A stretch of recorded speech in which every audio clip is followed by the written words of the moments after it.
예, 계속해서 예레미야 17장, 16장에 이어서 17장을 살펴보고 있는데 예레미야의 12 예언집 중에서 제 7예언입니다. 16장 16절부터 17장 4절까지는 외부 대적에 의한 선민이 유린되는 것과 굴종하는 것을 예언하고 있고요. 그리고 17장 5절에서 11절은 여호와 의뢰를 기준으로 해서 복과 화 및 보응의 원칙을 선언하고 있습니다.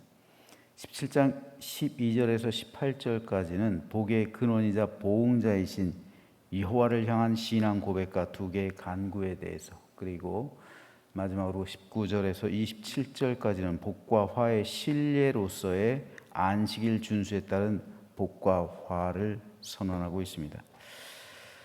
오늘은 이 가운데서 5절에서 8절 말씀을 살펴보겠습니다. 여호와께서 이와 같이 말씀하시니라.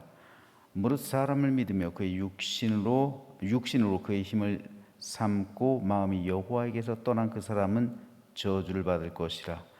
그는 사막의 떨기나무 같아서 좋은 일이 오는 것을 보지 못하고 광야 간조한 곳 건건한 땅 사람이 살지 않는 땅에 살리라. 그래서 5절과 6절은 여호와를 의지하지 않는 사람, 자기 힘으로 살아가는 사람, 하나님에게서 떠나간 사람, 그 사람은 저주를 받을 것이다. 그래서 그는 마치 사막의 떨기나무 같이 그런 삶을 살게 될 것이다 라는 말씀을 하고 있습니다. 반면에 그러나 무릇 여호와를 의지하며 여호와를 의뢰하는 그 사람은 복을 받을 것이라. 그는 물가에 심어진 나무가 그 뿌리를 강변에 뻗치고 더위가 올지라도 두려워하지 아니하며 그 잎이 청청하며 가무는 해도 걱정이 없고 결실이 그치지 아니함 같을 것이다. 하나님을 의지하는 자는 마치 물가에 심긴 나무가 강변에 그 뿌리를 뻗치고 더위가 올지라도 두려워하지 않는 것처럼 그 잎이 청청할 것이고 어떠한 걱정도 없이 결실을 맺게 될 것이다 라는 약속의 말씀입니다. 사람은 둘 중 하나입니다. 신앙인들은 특별히 둘 중 하나예요. 하나님을 의지하면서 살아가느냐, 아니면 내 힘으로 살아가느냐. 인생이 80이라고 한다면 대략적으로 우리나라 평균 수명이 대략 80세 정도 되죠. 80이라고 한다면 태어나서 20세까지 성인이 되기까지는 부모님께 전적으로 의지하며 살아갑니다. 성인이 뭡니까? 성인이 독립할 수 있는 나이가 된 게 성인이에요. 그죠? 그래서 독립할 수 있다는 건 자기 자체적으로 판단을 하고 자기 힘으로 살아갈 수 있는, 부모에게서 의존적인 것을 끊고 부모에게 의지하지 않고 내 힘으로 살아갈 수 있게 되는 것, 부모를 떠나 살 수 있게 되는 것. 그래서 이때부터는 결혼 상대자도 자기가 고를 수가 있는 거잖아요. 그래서 부모의 동의가 없어도 결혼할 수가 있는 거잖아요. 왜냐하면 독립하는 거예요. 이때부터는. 20세부터는 자기 의지로 설 수가 있는 거예요. 독립해서 살아갈 수가 있는 거예요. 부모의 영향을 벗어난단 말입니다. 개체적인 사람으로 서게 된다는 거예요. 그렇다면 20세라고 생각한다면 인생의 4분의 1을 경제적으로나 심리적으로 또 모든 면에 있어서 사람은 부모에게 의지하는 시간, 그게 20세까지입니다. 그런데 20세가 지나간다고 부모를 의지하지 않아요? 이제 20세면은 대학교 1학년인데 대학교 1학년 됐다고 해가지고 독립합니까? 우리 사회에서? 예전엔 가능했어요. 조선시대 때는.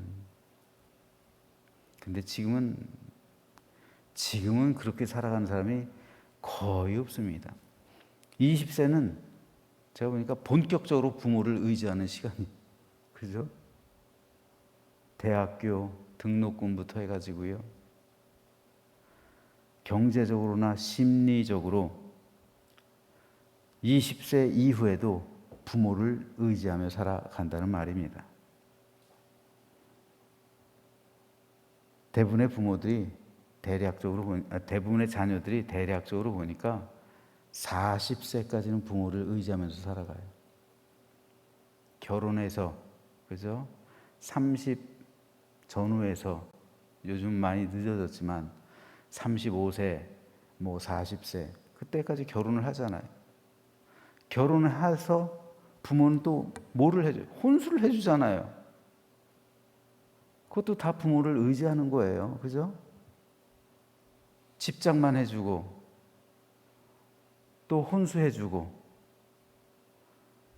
또 애를 낳으면은 애도 봐주잖아요. 왜 부모를 의지하는 거예요? 다 부모를 의지해요. 그렇게 보면은 인생의 40세까지는 절대적으로 부모를 의지하고 있는 삶이에요. 자식들이. 근데 꼭 40세까지만 그러겠어요? 요즘은 60까지 AS 해야 된다면서요. 60세까지는. 그죠? 이렇게 우리 사회에서 부모를 절대적으로 의지하는 나이가 많아지고 있단 말이에요. 그렇다면 왜 우리는 부모를 의지하며 살아갈까요? 그리고 부모는 왜 40이 다 되도록 부모를 의지하는 자녀를 꾸짖지 않을까요? 이유는 하나예요. 부모와 자식의 관계이기 때문에 그렇습니다. 부모는 자식을 사랑할 때 아가페의 사랑으로 사랑해요. 세상에서 유일한 아가페의 사랑을 볼 수 있는 게 부모의 자식을 향한 사랑이에요. 근데 자식은 그렇게 부모를 사랑하지 않아요. 자식은 부모를 아가페로 사랑하지 않아요. 절대 그렇지 않아요. 그런데 부모는 자식을 아가페로 사랑해요. 하나님의 사랑을 닮은 유일한 사랑이 자식을 향한 부모의 사랑이에요. 희생적인 사랑, 무조건적인 사랑, 일방적인 사랑이에요. 부모는 자식을 일방적으로 사랑하는 거예요. 쌍방적으로 사랑한다면 부모와 자식 간의 관계는 깨지죠. 자식이 부모를 그렇게 사랑하는 경우는 드뭅니다. 그러니까 효자는 하늘에서 낸다고 그러잖아요. 쉽지가 않은 거예요. 그래서 내리사랑인 겁니다.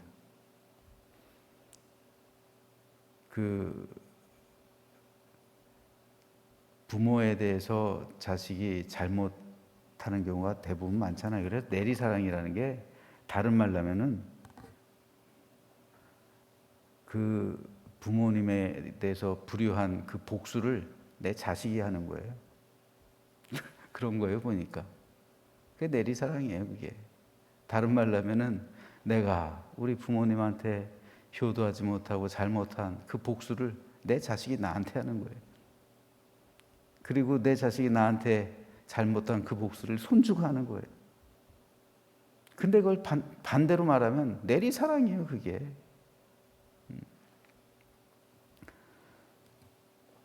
그렇기 때문에 부모의 자식을 향한 사랑은 일방적인 거예요. 쌍방적인 게 아니에요. 일방적인 거예요. 그런데 자식은 이 부모의 아가페의 사랑을 의지하며 살아가고 있는 거예요. 그렇다고 부모가 자식을 꾸짖습니까? 자신을 의지한다고 해서 꾸짖지 않잖아요. 바로 이것이 하나님께서 우리에게 원하시는 모습이란 말이에요. 하나님은 우리의 참된 아버지시죠. 우리는 하나님의 자녀예요. 하나님은 우리를 아가페의 사랑으로 사랑하세요. 부모의 사랑이 하나님의 아가페의 사랑을 닮은 유일한 사랑이라고 했어요. 그런데 그 아가페 사랑의 원천, 우리 하나님, 그 하나님이 우리를 그렇게 일방적으로 무조건적으로 은혜를 베푸시며 사랑하신다는 말이에요. 그래서 하나님은 우리를 지켜주시고 보호해 주십니다. 그런데 문제는 우리예요. 이상하게 우리는 하나님을 의지하려고 하지 않아요. 육신의 부모는 의지하려고 하는데 우리 영의 부모, 우리 영원한 아버지가 되신 하나님을 의지하려고 하질 않아요. 하나님께 나를 의탁하려고 하지 않아요. 하나님께 나를 맡기려고 하지 않습니다. 오늘 본문에서 하나님께서 지적하시는 것이 바로 이겁니다. 여기서 하나님은 하나님을 의지하지 않는 자에게 임하는 저주와 하나님을 의지하는 자에게 임할 복에 대해서 말씀하세요. 여기서 의지하다라는 말은 국어 사전의 의미로 마음을 붙여 도움을 받다라는 의미예요. 내가 마음을 붙여서 도움을 받는 것, 내 마음과 하나가 되어서 도움을 받는 것. 우리가 부모님이잖아요. 내 마음을 붙여서 도움을 받는 그 대상, 내가 의지해야 하는 그 대상, 육신의 부모님들이고요. 그리고 하늘의 하나님, 그 하나님을 이렇게 의지하라는 거예요. 자식이 부모를 의지하듯 우리가 하나님을 의지하며 살아갈 때 그것을 하나님께서 기뻐하신다는 거예요. 그런데 하나님을 의지하지 않고 사람을 믿고, 5절 말씀이에요. 사람을 믿고 육신으로 그의 힘을 삼고 마음이 여호와에게서 떠난 그 사람, 즉 하나님과 아무런 관련 없이, 관계 없이 살아가는 사람, 하나님의 뜻을 떠나간 사람, 자기 힘대로 자기 멋대로 살아가는 그 사람은 저주를 받게 될 것이다 라는 하나님의 심판의 말씀입니다. 하지만 무릇 여호와를 의지하며 여호와를 의뢰하는 그 사람은 복을 받게 될 것이다.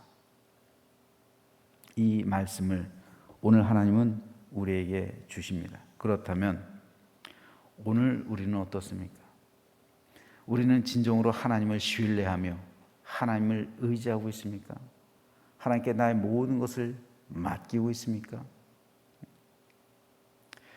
의지한다는 것, 그 라르시 공동체를 창시한 분이 서커스를 갔다고 그래요. 서커스에 가서 공중그네를 타는 것을 봤대요. 그래서 그 서커스가 끝나고 인터뷰를 했다고 그랬죠. 공중그네 알죠? 이렇게 사람이 이렇게 왔다 갔다 하는 공중에서. 그런데 자기 몸을 날리잖아요. 그래서 잡아주잖아요. 그래서 이 사람이 볼 때는 자기 몸을 날리는 그 사람이 참 용기가 있다. 어떻게 저 사람을 믿고 자기 몸을 날릴까? 그래서 서커스에서 제일 잘하는 사람이 자기 몸을 날리는 그 사람이죠. 잘못하다가는 이게 죽잖아요. 날리잖아요. 그랬더니 서커스의 단장이 그러더니 아니요. 자기 몸을 날리는 사람이 아니라 그 사람을 받아주는 사람이 제일 베테랑입니다. 그 사람은 자기 몸을 날리는 사람은 단순하게 자기 몸만 날리면 되는데 그 사람을 받아주는 사람이 실수를 해버리면은 잘못하면 물론 그물이 돼 있긴 하지만 만약 그물이 없는 경우도 있어요. 그러면 이 사람 죽는 겁니다. 자기 몸을 날리는 순간, 근데 사고가 나는 경우는 자기 몸을 날려야 될 때 날려야 되는 그 사람이 주저주저 해가지고 늦게 타임이 어긋나거나 그렇게 자기 몸을 나중에 날리면 그때 사고가 난다는 거예요.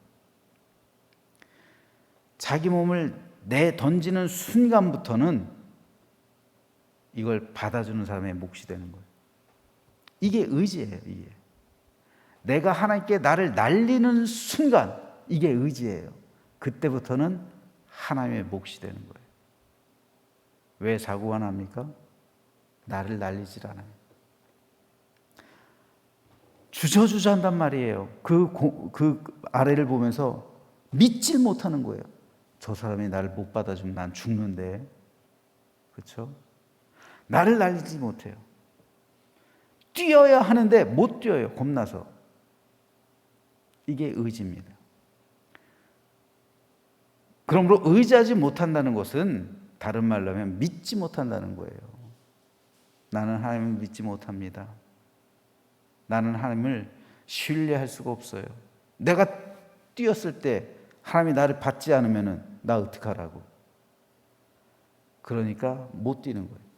이게 의지예요. 그러므로 의지는 곧 신뢰입니다. 하나님을 믿는 거예요. 저는 저와 여러분 모두가 하나님을 향해 나를 뛰어내리시는 이런 믿음, 의지하는 믿음을 갖게 되길 소망합니다. 이게 믿음이에요. 내 모든 사업과 일터, 수고하고 땀 흘리는 삶의 현장, 그 모든 인생길 가운데 내가 반드시 뛰어야 할 때가 있어요. 내 모든 문제를 다 하나님께로 맡기고 뛰어내려야만 할 때가 있어요. 그때 내가 뛰느냐 마느냐, 하나님께서는 뛰라 말씀하시는 거예요. 내가 너를 받아줄 거다. 근데 우리는 그 문제 앞에서 못 뛴단 말이에요.